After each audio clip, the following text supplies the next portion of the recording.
Hey, Cody. Hey, Tracy. Just waiting for Tori to jump on, and I'm just trying to, my internet's being horrendous today, so I'm just getting everything open, so it won't be a moment.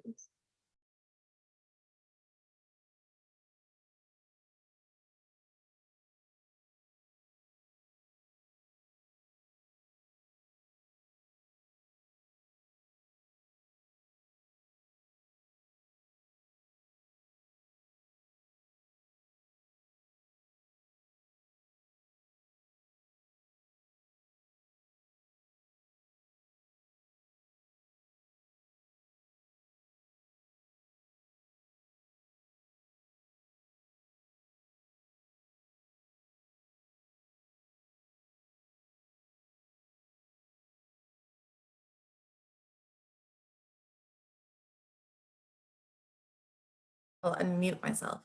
Hello. I'm going to share my screen now. Hello, how you going?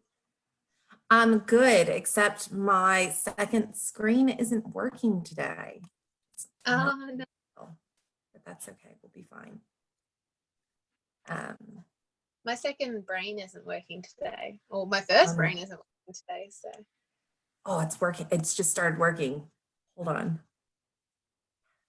Okay, it just started working. That's excellent. Can you see one of my screens? I can see you. Okay. I don't want to share that one. I want to share the other one. Screen 2. There we go. Sweet. How's that look now? Yeah, looks great. Cool. I'm sorry if you hear my dog in the background. That's right. Cody's got construction in the background, so she's muted. Oh, that's fun. You recording? We are recording, yes. Excellent. I didn't log in as Big Ideas Rural. Is that okay? We're obviously all here, so it must be working. Yeah, do you want me to, so that it records? Are you recording or am I recording? This says recording to the cloud, so I must be recording. Maybe you are. I'm not sure. I'll sign in as host. Okay.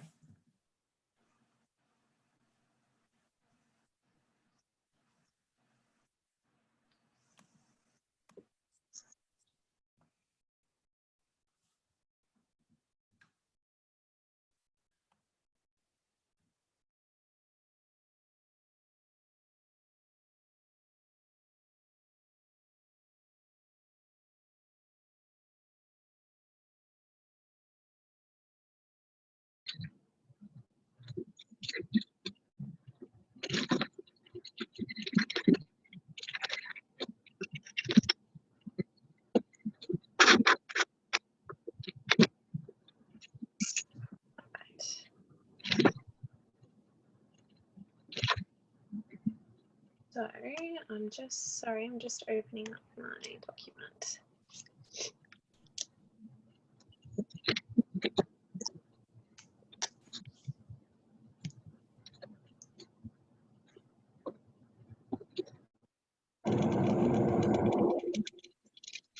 So who we got? We got Katrina, Cody, Paige, Tess, and Tracy. Hello, guys.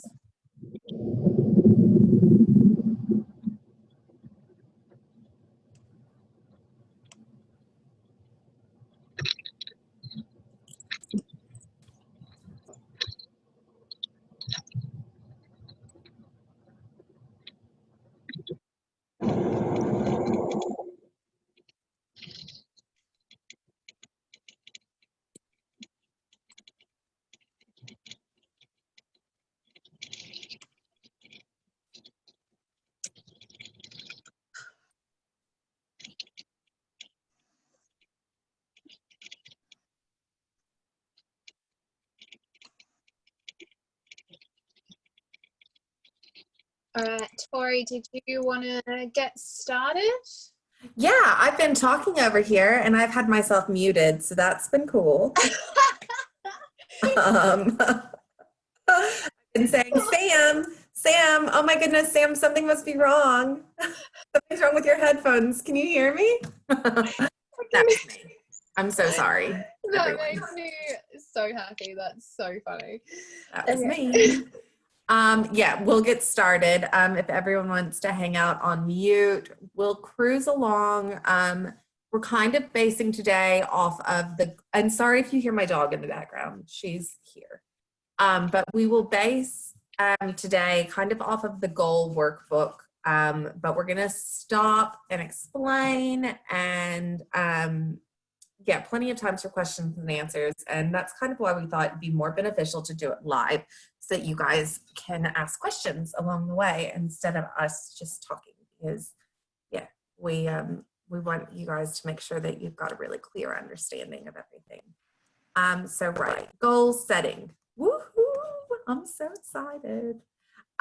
So basically we've come up with a 6-step roadmap for 2020 for you to set your goals. So dreaming big, then doing a profit plan, evaluating your income streams, understanding your goals, calculated growth plans, then tasking it out into a timeline, and then an ongoing implementing and reflecting period. And so is that 6 steps or did I add more? 7 steps, I added more. 7-step roadmap for 2020. Bonus one. Bonus step makes it 7. So we'll start big with dreaming big. Do you want to start this, Sam? Yeah, sure. So we've got to start with, do you want to do 2 points each, or do you want to do a PowerPoint each? We should have We'll do a PowerPoint each. Okay. Or So 2 points. Whatever. So I'll start with the points that we've got on the screen in front of you guys. So dreaming big, so setting ambitious goals. So we talk about our CEO day. Tori and I always talk about having your CEO day. And if you guys saw our stories yesterday, we have been having a CEO week between daycare and babies sleeping and sick kids and all the rest of it. So as much as we would have liked to just sat down and do it all in one day, we've had to sort of spread it across, but it still worked. So we went in with our agenda, and part of the agenda was setting our goals and setting ambitious goals. So we broke down, I'll tell you what we did. So what we did is we actually broke down, instead of having a business plan, we actually set up a strategic plan for our business. Oh, sorry.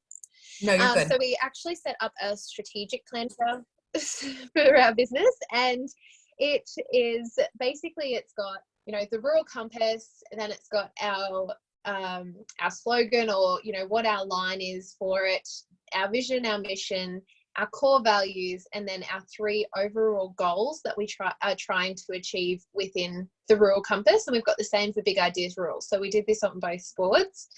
And then from that, we've broken down our 12-month goals and our 3-year goals, sorry. So we've literally put 12 months under this arm. So say for membership, what our goals are for membership, and actually listing down, you know, how many members we would like to have a part of it. Just like goals that we want to be putting forward. So like things that we would like you guys to be getting out of membership, all these sorts of things, putting all your goals down in one place and being ambitious about it. So it was really quite funny, because I think for the day that we did those goals, we were very ambitious, and then one day we were really ambitious, and then we checked ourselves. So be really ambitious, maybe do it one day, and then come back to it, you know, a week later when you're being a bit more realistic. But our goals are very ambitious, and we're very passionate about what we're doing. So you guys are too. So there's nothing wrong with having those ambitious goals. And it comes back to that mindset of manifestation as well. So having a really clear mindset of what you want to achieve. Then do you want to touch on vision board there, Tori? Yeah, and I'm just going to drag the goal workbook over here for a second. So yeah, we've got a vision board template within the members area. And the vision board is really where you think about what you want it to feel like over the next 12 months. What you want your business to feel like, what you want your personal life to feel like. I know last year on my vision board, I had like my word of the year, which was present. I wanted to be more present. I wanted to be less, I guess, disconnected from my family, from my business. I just really wanted to be present and really savor every moment. So I put a word of the year up there. I put other things like I wanted to spend more time on holidays and less time working. So that sort of thing, vision board. And you can put anything into a vision board. So I really recommend you do that. And then part of your 12-month goal setting, and why we have 3 or 5 months. So if your business is kind of a startup, so if it's less than 3 years old, we recommend you do a 3-year goal. If your business is over 3 years, then do a 5-year goal. It's just kind of, yeah, so much can change in the infancy of the business that planning 3 years out is a lot. So that's why we have a 3-year goal or a 5-year goal. But so part of that step 1, dreaming big, is setting the target. So setting an annual revenue goal. And we want you to look at your growth rate over the last 12 months to help you understand your kind of the growth that you've had. And even if you're a brand new business, so maybe it's a quarterly growth, that way you understand and you've got some parameters around that goal setting that you're doing, so that you're not just plucking at numbers out of the air.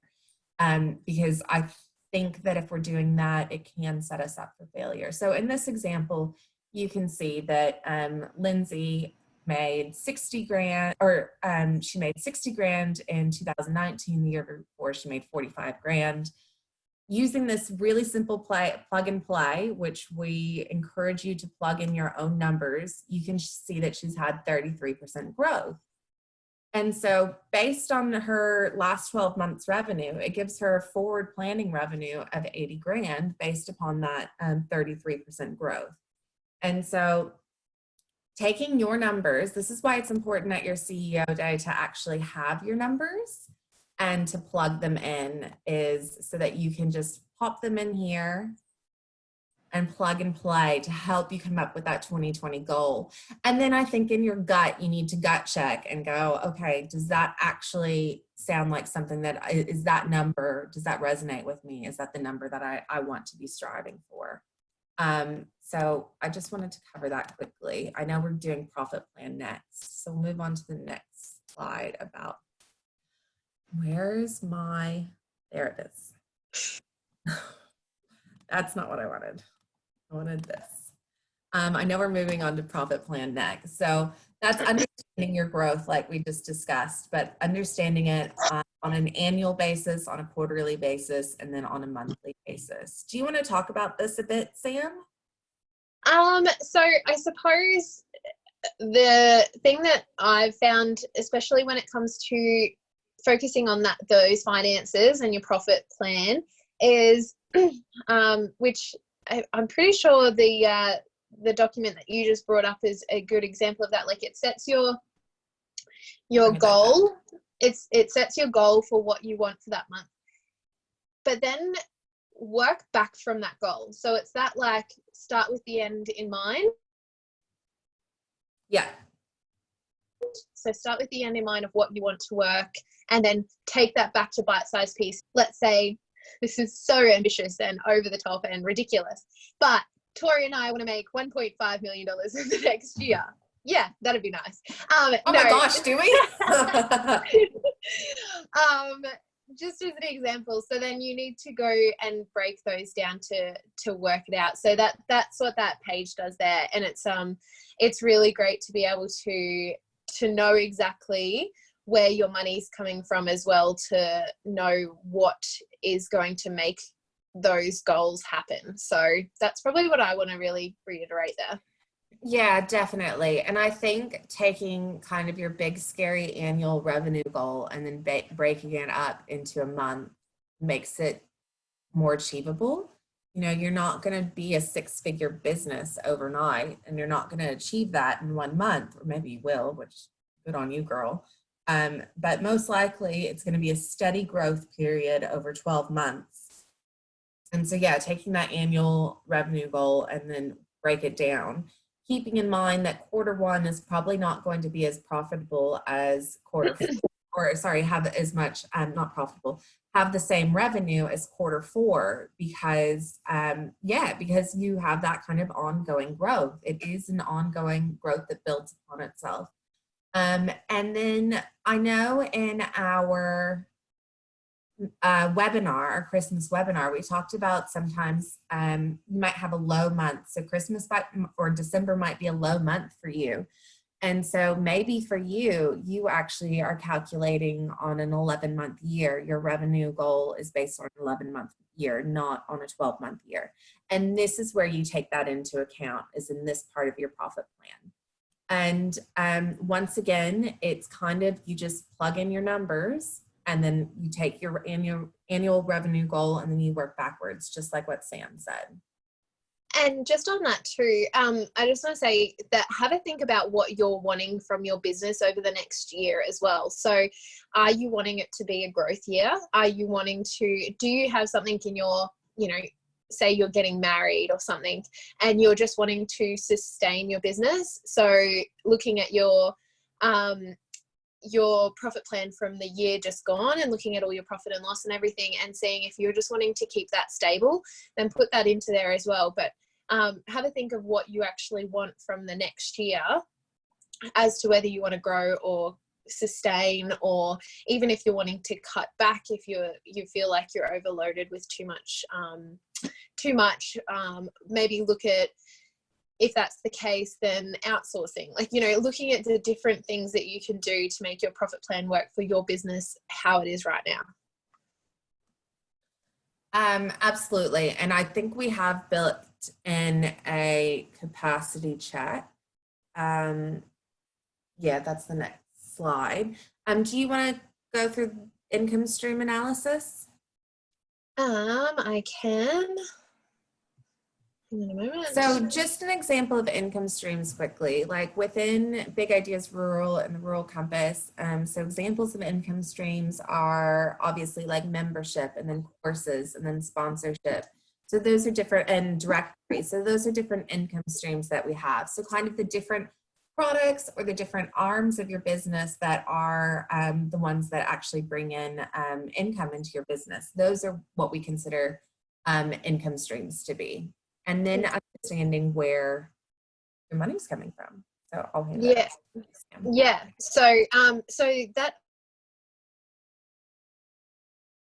also comes back to our strategic plan again. So we just found that a business plan just felt too heavy for what we wanted to achieve right now. Like, you don't I know you're supposed to have a business plan and everything, but sometimes, especially if you're just starting out, or if you already sort of know what your overall goals are, then you don't always need that business plan. I find it's more like if you're applying for loans and that sort of thing, then you obviously need that. But that's why we decided to do the strategic plan. And within our strategic plan, that's where we broke down our different arms as well. So so like Tori said, the Rural Compass, the podcast, the directory, but then breaking that Big Ideas Rural down to the different elements we have in there, the different income streams we have in there. And then let me just read the slide so I can remember what we're talking about. Oh, I'm just going to bring up the workbook because it's thank you. In the workbook. So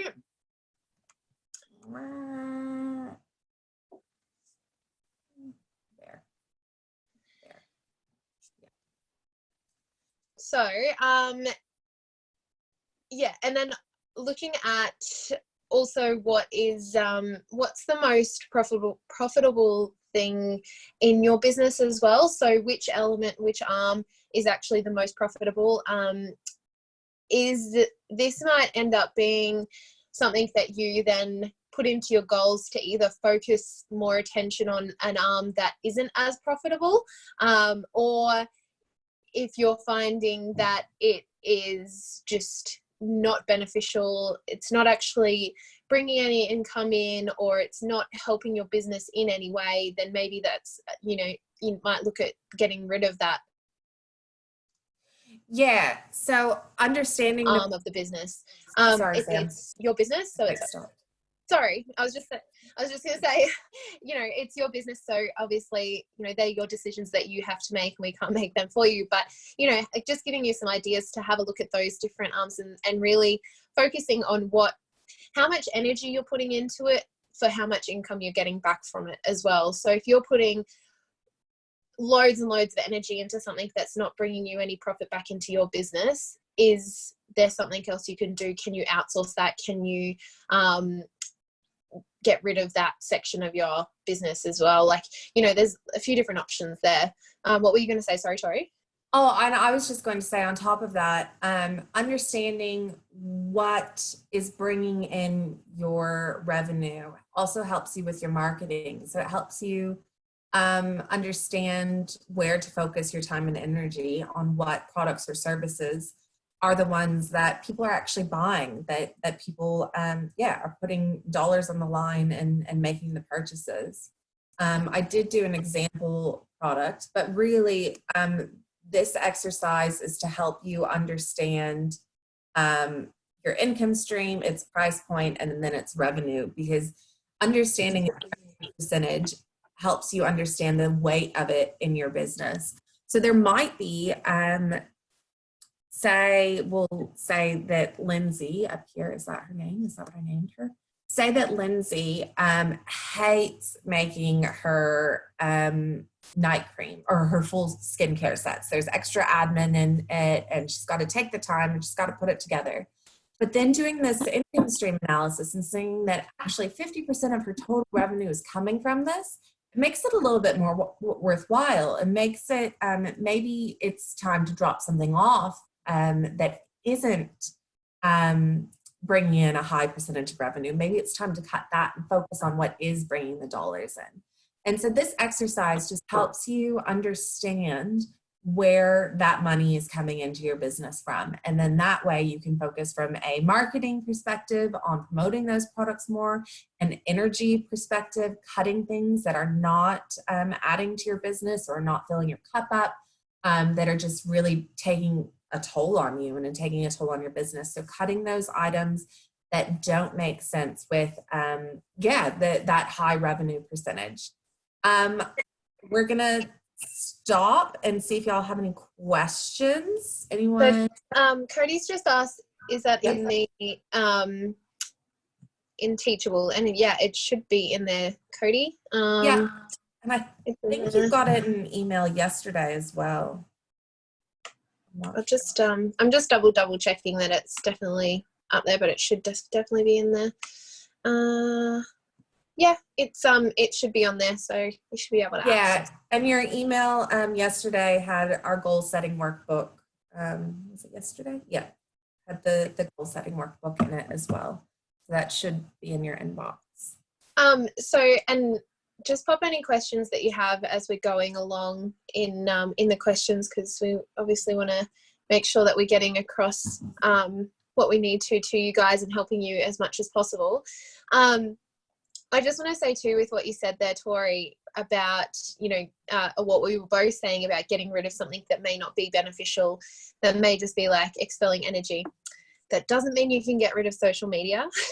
So anything that is marketing wise, and Tori will probably be able to explain this better, marketing is beneficial for your business because you're able to be building that audience, and that's creating that warm audience that's going to be either selling your product or service. So even if it's marketing that's really grinding your gears and putting too much energy, you're expelling too much energy, then you need to sort of assess that and see how you can make that system simpler as well. So and I think yeah. that goes with anything from production to operations to admin. I mean, those are sort of the foundation points of your business. And if those are the ones causing energy drains on you, then look at systemizing and optimizing your systems. Yeah, because you can't just get rid of your operations or your production system.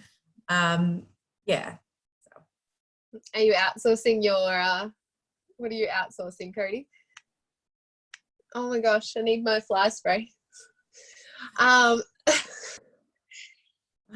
right. So our next slide actually feeds in really well, if I can find it. Our next slide really feeds in really well, which is a capacity check. So there's also a slide in the workbook, but can you keep up with, oh, I skipped a bit. I skipped optional. Woo. So yes, we get distracted by shiny things on social media too, Cody. It's okay. Yes. So if you go into the in-depth income stream analysis that we do, it actually will yield the number of sales for that product or service that are required for a month. So yeah, plugging your numbers in will give you the products required for the monthly sales. And then, yeah, the actual number of products that are required. So as you can see in this same situation, we've got Lindsay and her night cream, that to actually hit her annual revenue goal for her product sales for her night cream, she just needs to sell 9 night creams a year, or 9 night creams for quarter one, 9 night creams a month, quarter one.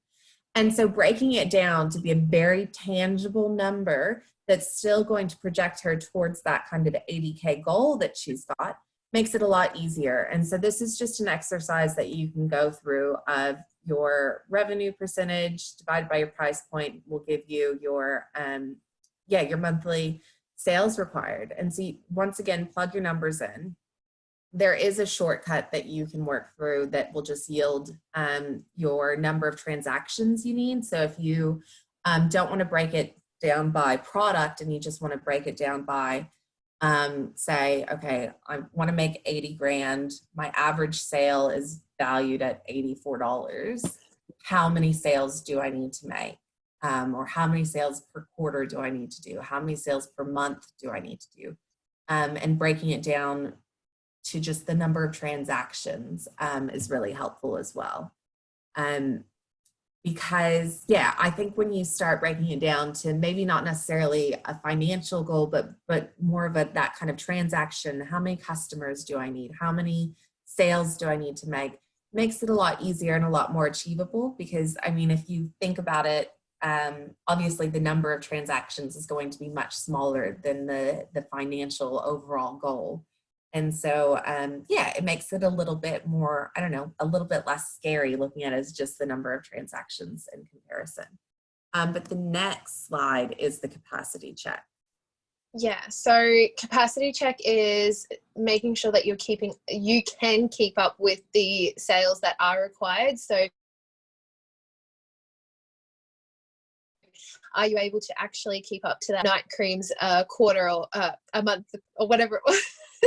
Yeah. So making sure that you can actually keep up with that. You know, if you have a young family and you're expecting to take on, 6 clients a week, and that's not viable because you don't have a daycare system near you, then you need to be really realistic with the numbers that you are able to actually keep up to, because you don't want to put that stress on yourself and you don't want to burn yourself out and overwhelm yourself if you can't make that. Yeah, you don't want to have an expectation on yourself and then, let yourself down. That's not good for your mindset.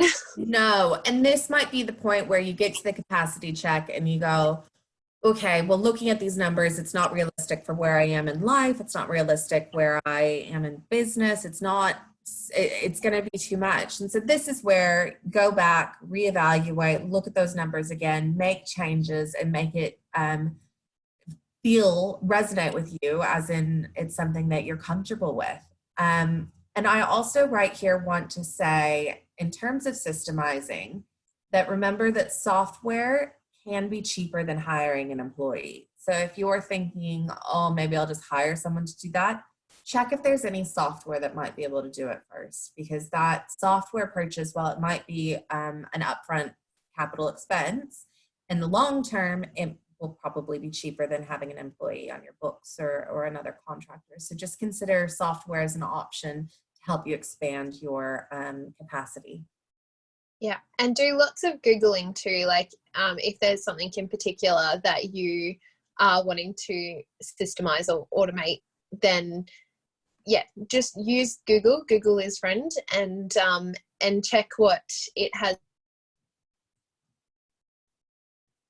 to say. Like you'll be able to find different suggestions of, there's so many different softwares out there now. So, you know, whether that's something to automate your emails so that you're not having to spend so much time in your emails, but not hiring someone like a VA just to look at your emails. Like there might be a cheaper option in just having a automated response or something like that. So yeah, I definitely agree. Make sure that you have a look at your different softwares before you go and outsource anything. And do you guys have any questions at this point about doing a capacity check? No? Oh, two. I can't get my mouse over there. So Paige has just said this is where Planoli is awesome for scheduling Instagram posts when you have time and creative ideas. You can do it at night. Oh, I love that we've converted you to Planoli, Paige. Yes. And I totally agree. It's when you've actually got time to sit down and this is the thing that I say to people about scheduling, you know, scheduling posts.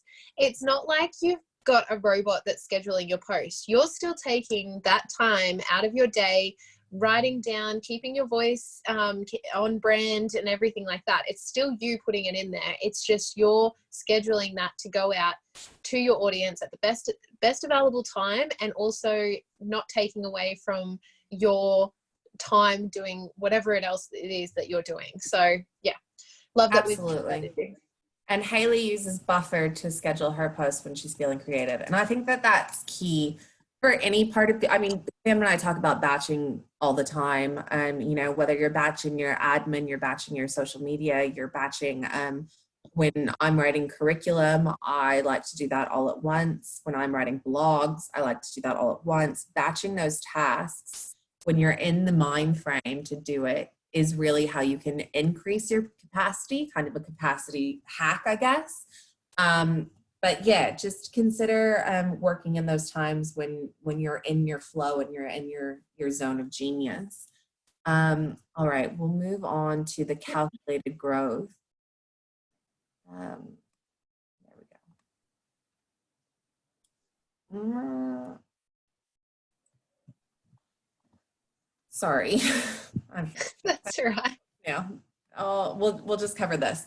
So in our last coffee chat, we talked about conversion rate, and conversion rate is really working out the number of customers that you have based upon the number of subscribers that you have, and working out that your current conversion rate helps you understand how big your audience needs to be going forward. So first we'll calculate the conversion rate, and then we calculate the number of total customers required for our sales, and then calculate our total audience size. So within the workbook, we walk you through this. This is especially if you have any business where your audience is coming through digital. It doesn't work so well if your audience is maybe like if you're a coffee shop or if you're a cafe. This sort of formula doesn't work as well because subscribers don't really work in that space. So we're kind of working on the assumption that you're a service or a product-based business. And I realize we have people in the membership community that aren't. So probably just skip this step for now because it won't yield fantastic results for you. But yeah, basically we want you to figure out what your conversion rate is. So in general, mass market audience conversion rate is 1 to 2%. However, because so many of us with our businesses, we have that personal touch and that personal connection. You can see anywhere from zero to not zero, but upwards of 1 to 2%, all the way up to 30-35% conversion rate. I think the highest I've ever seen in a business is like a 36% conversion rate. She just had a very loyal following that purchased. And so once you have this conversion rate, it helps you understand how many customers you're going to need, or how many subscribers you're going to need to reach that annual target. Sorry guys, I can't find my mouse because it's floating around somewhere. There it is. Yeah, so once again, we give you an example and then the plug and play where you put in your actual numbers that you have. Tori, yeah, that's right. I was like, your phone's falling down. No, it was me, because my screen's back there. So I'm just moving my laptop around. Yeah, so do you want to add anything to understanding your conversion rate and your growth? So I probably just wanted to add, for if you are say a bricks and mortar and you're wanting to maybe get some data around how people are finding you, that can sort of maybe help into your conversion rate, is when at the checkout. I know I've been to a place before where they literally had a spreadsheet, whether it was on their computer or printed out, and it was like social media, word of mouth, email, whatever it was, as to how they found out about the store. So that's just like a little something that you might be able to do to be able to recognize where your people are coming from, where they're finding out about you from. So that's just like a little off topic thing, but yeah, just having some sort of system in place where you can actually track these people are finding you. Yeah, that's fantastic.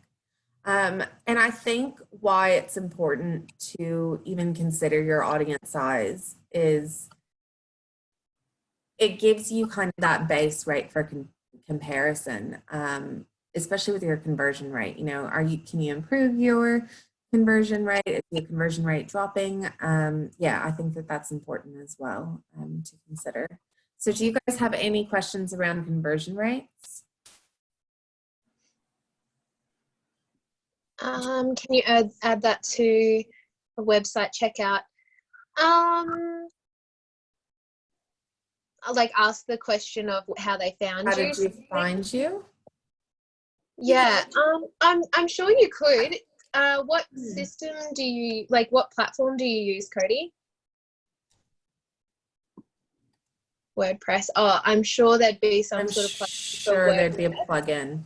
Yeah, I'd just Google like a survey plugin, survey at checkout plugin or something like that. And it may not even be a plugin. It might just be like an additional field that you put in, like a custom field or a custom form that you put in that's instead of they enter their name, they enter their phone number, they answer that question. So it might just be an addition to the field on your checkout form, additional field on your checkout. Yeah. And then yeah. I'll have a look for it. Yeah, definitely. If there'd be some sort of way, especially with WordPress, to be able to do it. So, just did that one. Oh, there you go. Haley's just said you could send it out as in a thank you, like post sale as well. Oh, that's a good idea. That's a great idea. Which is a good idea. It could, yeah, like you could set it up even just as like a little Google form link or a SurveyMonkey or something like that as well, that you just send out and get them to tick and flick, and then Are y'all happy to move on? Yeah. Next bit. Sam, can you check that this Trello board is accessible for everyone? I thought I put it in there. Are you logged in? I can. Obviously, you don't have to plan your whole business in Trello. We're not saying that you have to be successful. We just wanted to give you this as a tool to help you task and timeline out your goals. So whether they be, and so taking these big goals and breaking them into little tiny baby steps. So taking that big financial goal and chunking it out into quarters, and then chunking that quarter into months, and then what tasks does it take to achieve these goals? And so is that posting on social media once a day? Is that, I think I sent you guys some examples yesterday. Is that touching base with your customer and asking them how their customer experience was? So taking all of your kind of big financial goals and then thinking about the drivers behind them. So what are the little tasks that you have to take that help you achieve that big financial goal? I'll give you some other things you could think about is maybe improving your production process. That will help you maintain your capacity to hit your goal. Is it profiling? Maybe you want to expand your network, and so you need to have one or two additional, you want to be a guest blogger and you want to be featured somewhere else. Maybe it is, you need to grow your email newsletter by 25 people a month. And to do that, you need to create a new opt-in. And so you need to create the opt-in. So I'm talking about really taking it down from being a big financial goal to being really specific activities that you're going to do in your business that are going to help you achieve that goal, but doing it across a timeline with specific tasks. And so that's why I recommend doing it in Trello. Do you see if I linked the Trello board, Sam? Yeah, it works. I'm just wondering with Trello, just if I was to write in that, it doesn't show up on everyone's, does it? Yeah, you have to make a copy. Okay, so how do we make a copy, Tori? I will show you. Hold on. I'm just going to the right board. So while you're getting into that, I just want to touch on brainstorms as well. So in there we've got the brainstorm section, and when you are doing a brainstorm, it's really, really important to sort of go into your brainstorm session without any expectations of this is your preferred idea. So go in and just like let loose, put all your brainstorms down, and then go, okay, that one is terrible and I don't know what I was thinking. You can get rid of that. Or that one's not viable, or that's actually pretty good, and like maybe bring it up on like to the top of the list, or create some labels around them. But just yeah, when you're brainstorming, don't sort of go in there with one idea in mind and you're focusing on that idea. Go in every single thing that you think for the business down, and then deciding whether it's viable or not. That's just a general brainstorming thing, like not necessarily just this board, but just when you're brainstorming any time. Yeah, and I think when you're brainstorming, it's important to have absolutely no limitations and put everything in there. Just because it's on your brainstorm list doesn't mean it's a good idea that needs to happen now. It's just getting that out of your head. I feel like getting brainstorm ideas out of my head just clears up so much mental space, and it just gives me the ability to focus on other things, because I know I've done my brain dump and those things are gone, and I'll deal with them when the time comes. And they're just, yeah, I think it's really great to just kind of have an ongoing brainstorming as part of your business. I think that helps with achieve growth. So to copy a board in Trello, you head over here. So you guys have the link to this. So you would head over here and, oh, no, not that one, sorry. You head over to show menu. I can't see it. Don't mind my boobs. So you head over here to show menu, and then you go more, and then you go copy board. And then it'll give you the option to add the title, keep the cards, and keep the templates, and then it becomes your own private board. I'll show y'all that one more time. So you go show menu, copy board, and then you retitle it hit create. And then that becomes your personal business overview board that we can't see, no one can see it, only you can see it. Yeah, perfect. Thank you. Yeah. So from your workbook, I would put in here kind of your big giant annual goals and then your goals for each quarter. What they are. I like to list them in card format.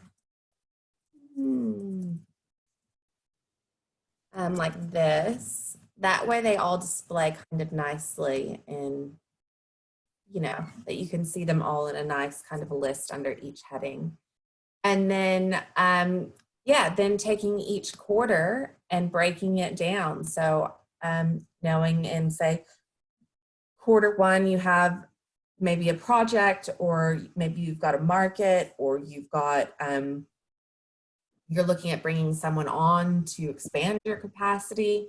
Yeah, and that's where you start kind of setting out those little baby steps that are going to help you achieve that first quarter goal, and then spreading them over January, February, March. I am currently doing this for Big Ideas Rural based upon our strategic plan that we laid out. I think I'm only to like April or May. But yeah, it gives you kind of an overview of what you need to be doing in your business and all the different areas that are propelling you forward to achieve that quarterly goal. And then obviously once you hit a quarterly goal, it's just another stepping stone to be hitting that big annual goal that you have.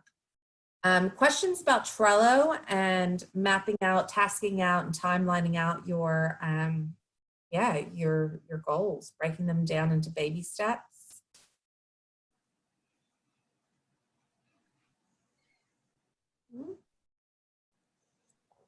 No? Okay. Sorry, I have to get my mouse back over there. So we'll move on to the next slide. Just pop any questions, chat box, and we'll just keep moving through so we don't keep you guys for too long. So the next one is the monthly reflection or quarterly reflection. So looking at, you know, a few different things on here. So I'll just pull up that page. Sorry, Sam, what page do you want at? Oh no, it's just do we have that on the workbook, or is it on the? Yeah, it is. I'll pull up the workbook. I'm just pulling it up because it's on my phone, so I can't see. There we go. Yeah. Yeah, so just so reflecting on, you know, your sales, so going back and actually reflecting on what you have set for your goals. Then yeah, so having a look across cross-sectioning, like cross-referencing whether you've met your goals as well for your sales, as to what you had assumed, made your assumptions on. If not, what sort of things are you going to change or improve on, or what systems do you need to change to be able to maybe meet those goals better? Writing down your big wins. It's always really, really awesome to write down your accomplishments that you've had in your business, especially like, you know, even if it's something just little, but at the time you think, oh, that was so good, like, and it makes you so happy, then write that down as a win. We've actually, so what we've done with the Rural Compass and Big Ideas Rural is we've set up a Google site, and so it's sort of like our intranet where we've got our strategic plan, we've got our finance plans, marketing plans, like everything in one spot. And this is mainly because we obviously work remotely, so we wanted to have it all in one place where we can easily find it and not have a million different spots. So one of the pages on there is actually our achievements. So when we have a win, whether it's combined or individually, we pop it onto our achievements board so that we can reflect back on that, whether that's at the end of the month, quarter, or even the year. So like we might have a major big win the year that we want to reflect on when it comes back to our CEO day. So And sorry, Haley's just, what did you Celebrate say? the small wins as well as the big wins when running a business remotely. Absolutely. And I Yes. just, I think a big win can be a big win for the month, or it can be a win for the quarter. I mean, I think small wins are big wins. And the point we're trying to get across here is that, you know, don't just keep bulldozing ahead in business. Make sure that you're taking the time to stop and reflect and stop and think, okay, how has this last quarter gone? We're going to work on a quarterly basis within Big Ideas Rural and the Rural Compass, just because we feel like that's what works within our business. If you think a monthly reflection would work better for you because maybe you want to make changes quicker, maybe you want to have a finger on the pulse quicker, then do it monthly. And yeah, just reflect on the sales for the period. Really, how is your marketing doing? Was there anything that didn't work that you need to change? Your goals that were met, and goals that are met, and then your goals for the next period, and anything that you want to note. You know, you don't have to use this page that we've created, but if you do decide to do that, print out 4 nows or 12 nows that you can just plug in at the end of every month. Or if you want to keep track of these things, but keep track of them in maybe a spreadsheet, or maybe you'll be like us and you want to do it on your intranet, that's fine. The moral of the story is you need to pick a few focus areas that you're going to stop and take the time to reflect on. Otherwise, yeah, you could just be bulldozing through business and not really taking the time to say, yep, I did that well. Yep, I hit my goal. Yeah, because I think if you just keep going without that reflection period, well, it's going to be pretty devastating, and you'll get burned out, and then you'll start wondering why you're in business. So I think that reflection is really crucial. Any questions about taking the time to reflect, or where to store this worksheet? This worksheet? No.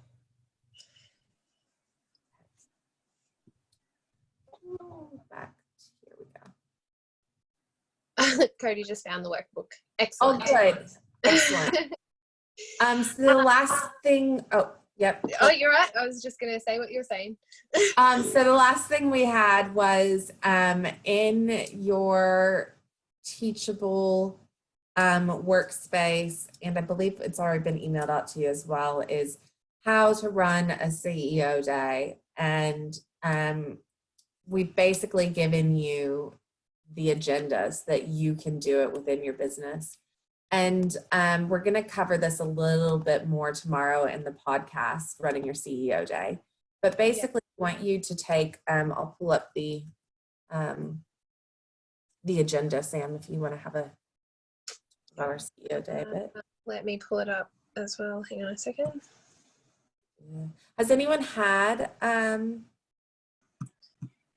CEO Day? So basically what we've done is put down just a breakdown. Oh, sorry. I just said, has anyone had their CEO Day yet? Oh, yeah.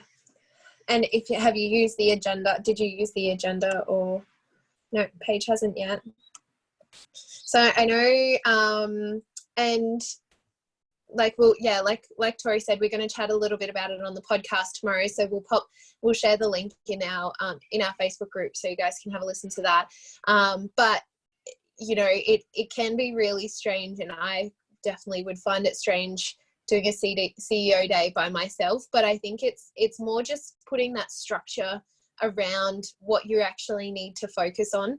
And so, you know, we've got things like the general checkup, just looking at your, if you've got a business plan or a strategic plan, reviewing your vision, mission, and core values. If you don't have them already, then, you know, maybe writing them and really having a think about what you're trying to achieve within your business. Because if you have a really clear vision of what you are wanting to achieve, then it's going to come across in your marketing, in your branding, when you speak to people, you know, your elevator pitch, everything. So if you've got that really clear vision, and then you're able to do that. Just quickly on core values, I've seen, I think a lot of the time when we're entrepreneurs and starting our own business, a lot of our core values actually cross over with our personal core values. And there's nothing wrong with that. Like sometimes that's just how your business gets created, is with those values. So definitely nothing wrong with that. If that's how the way it's run, then that's no worries. Then we've just got year in review. So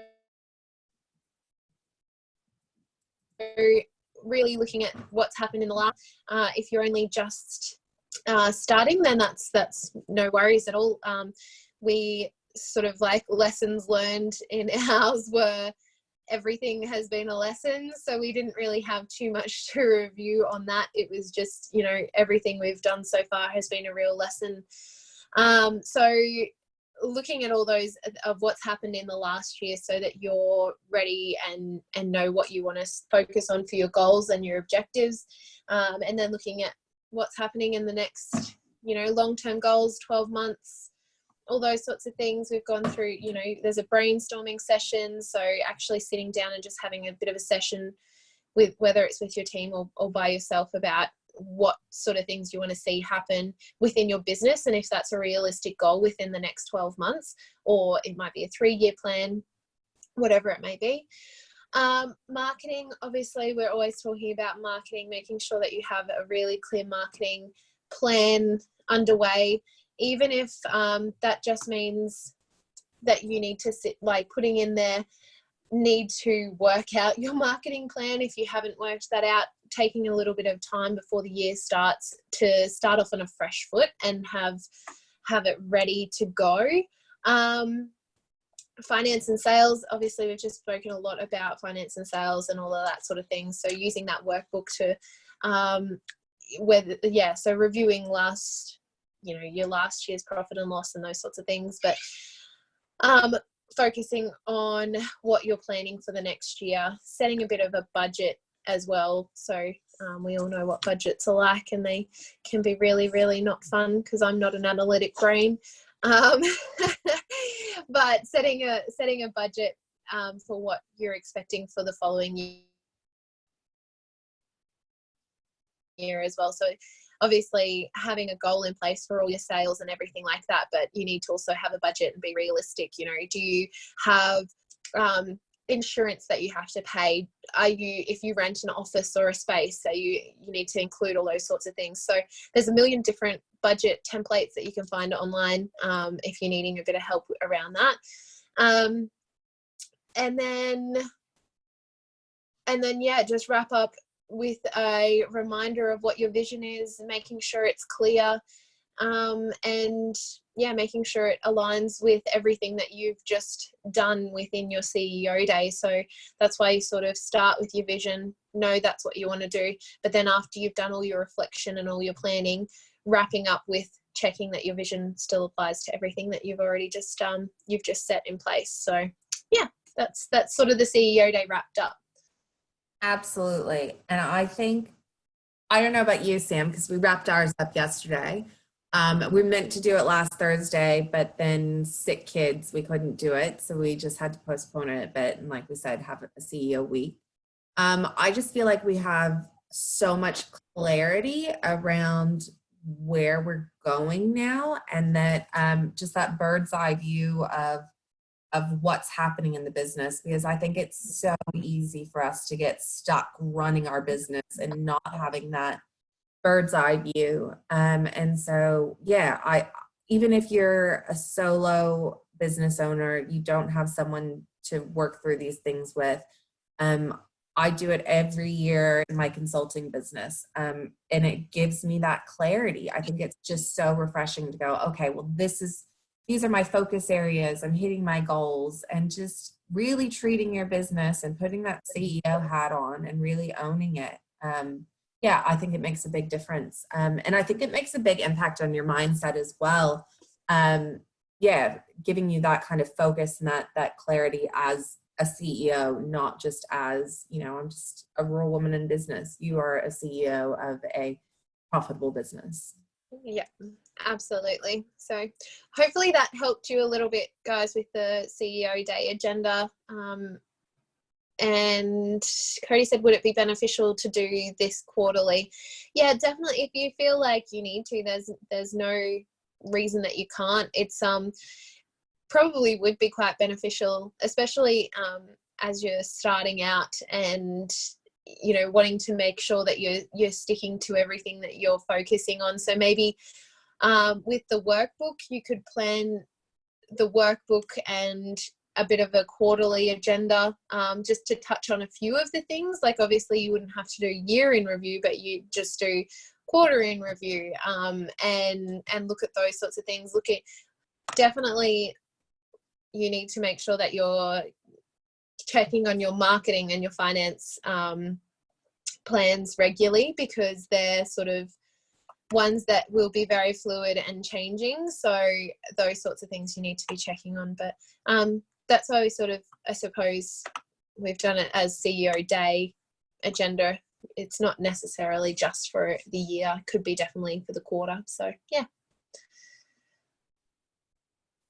You guys have any other questions? So everything that we've referenced here, the CEO Day, the goals workbook, the Trello timeline, the Trello board, those are all within Teachable. So you just go to bigideasrural.teachable.com, or our website, and there's a member login. You can just go there. So bigideasrural.com.au, and there's member login. So you just log in there, and yeah, it takes you so that you're able to access all of these things. But we've been emailing everything out to you, so it's hanging out in your inbox as well, because yeah, we wanted it to be accessible and at your fingertips. That way you're really ready to implement things.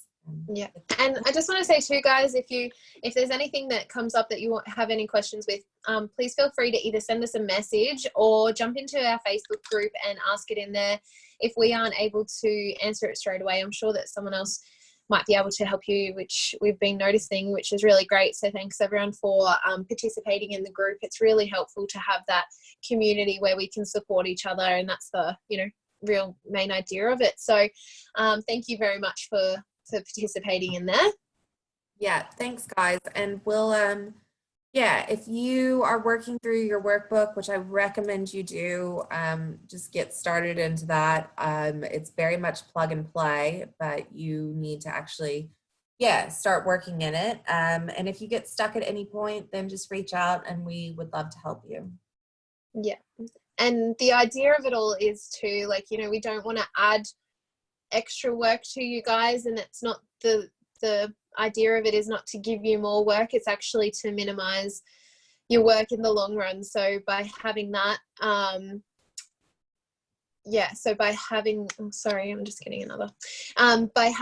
completing it and doing your CEO Day, you're just able to be a bit more focused in your business, and then you're ending up saving your work and your energy, and focusing on the things that you really need in your business or want in your business. So yeah.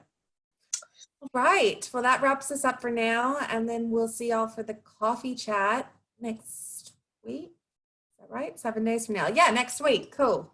And that's a little, so do your stuff now, and then we can chat about it in the coffee chat. Yes, absolutely. All right. Thanks, guys. We'll catch up with you later. Yeah. Bye. Bye.